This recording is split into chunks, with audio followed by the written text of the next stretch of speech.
Halo warga Jakarta, kembali lagi bersama saya Robi Cahyadi. Program Berita Jakarta hari ini, 7 November 2025, menghadirkan berita pilihan dan informasi terbaru untuk Anda.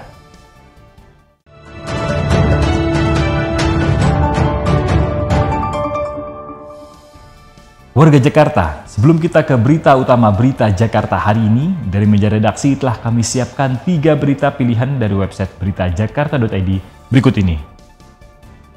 Informasi pertama, kapasitas pengolahan di RDF Plen Rorotan dibatasi sementara menjadi 1.000 ton per hari dari sebelumnya 2.500 ton.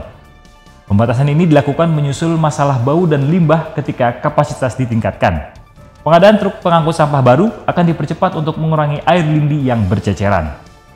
Kemudian informasi DKI Jakarta berhasil meraih medali emas pada partai final nomor bergu putri cabang olahraga bulu tangkis Pekan Olahraga Pelajar Nasional atau Popnas ke-17 tahun 2025. DKI Jakarta mengalahkan Jawa Timur dengan skor akhir 2-0. Kemenangan DKI dipastikan setelah tunggal putri kedua Berli Ayudus membalikan keadaan melawan Miftakul.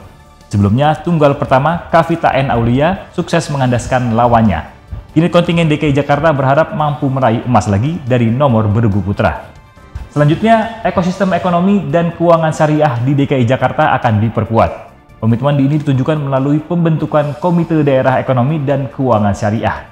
Komite bertujuan mendorong sinergi untuk mempercepat pengembangan industri halal dan memperluas akses pembiayaan syariah bagi UMKM. Inisiatif ini akan menjadi bagian integral dari transformasi Jakarta menuju kota global. Informasi selengkapnya, warga Jakarta bisa langsung kunjungi website beritajakarta.id, website berita resmi pemerintah Provinsi DKI Jakarta.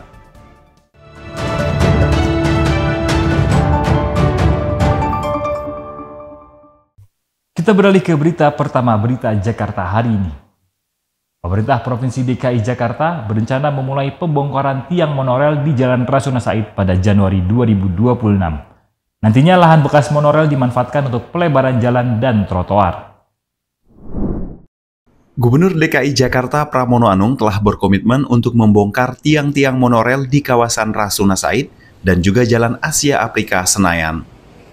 Untuk itu, Pramono akan segera menyurati PT Adikarya sebagai penanggung jawab tiang monorel di kawasan tersebut. Menurut Pramono, selain meningkatkan estetika kota Jakarta, lahan bekas monorel akan dimanfaatkan untuk menambah fasilitas jalan dan trotoar. Jadi kalau Januari nanti DKI membongkar sekaligus, ya kami akan membuat kami bongkar, kita buat pelebaran jalan, pedestriannya kita bangun, dananya sudah ada sehingga tahun depan mudah-mudahan Rasuna Said akan menjadi lebih baik.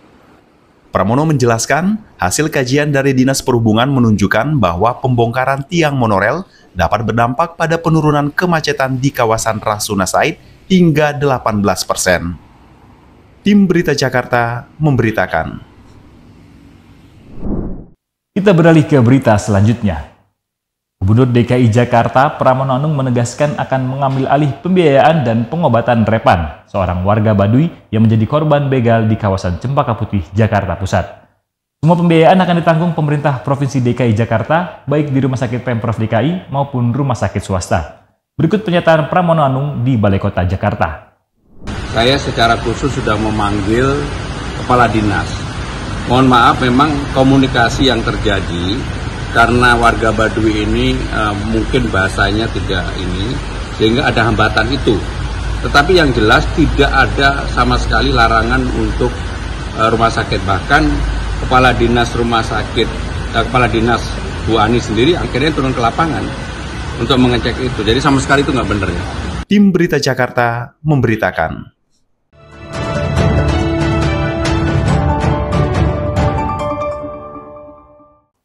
Kita masuk segmen Info Jakarta yang bisa jadi rekomendasi untuk mengisi akhir pekan Anda.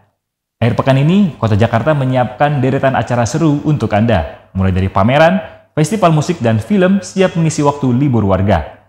Seperti di Taman Marta THU Blok M, kalian bisa seru-seruan nonton konser gratis di Festival Teman Kota. Sementara di M Block Space dan Post Block Jakarta, Anda dapat menyaksikan pameran desain terbesar di Indonesia, yakni M Block Design Week 2025, yang menghadirkan pameran karya kreatif dan penuh inspirasi. Untuk lengkapnya, simak informasi berikut.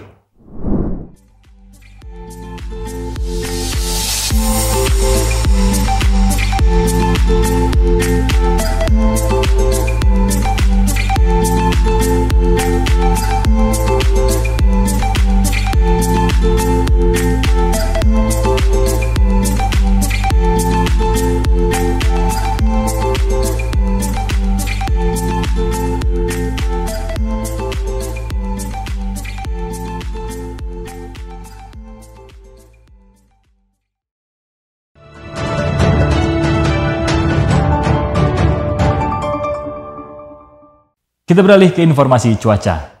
Sebelum memulai aktivitas esok hari, warga Jakarta bisa melihat perakiraan cuaca yang dirilis BMKG berikut ini. Dikutip dari laman bmkg.go.id pada Sabtu 8 November 2025, sebagian besar wilayah Jakarta diperkirakan diguyur hujan ringan. Wilayah yang akan diguyur hujan ringan yakni Jakarta Pusat, Jakarta Selatan, Jakarta Barat, dan Kepulauan Seribu. Sementara Jakarta Utara dan Jakarta Timur diperkirakan berawan. Suhu udara berkisar antara 24 hingga 30 derajat Celcius. Masyarakat diimbau tetap waspada terhadap perubahan cuaca.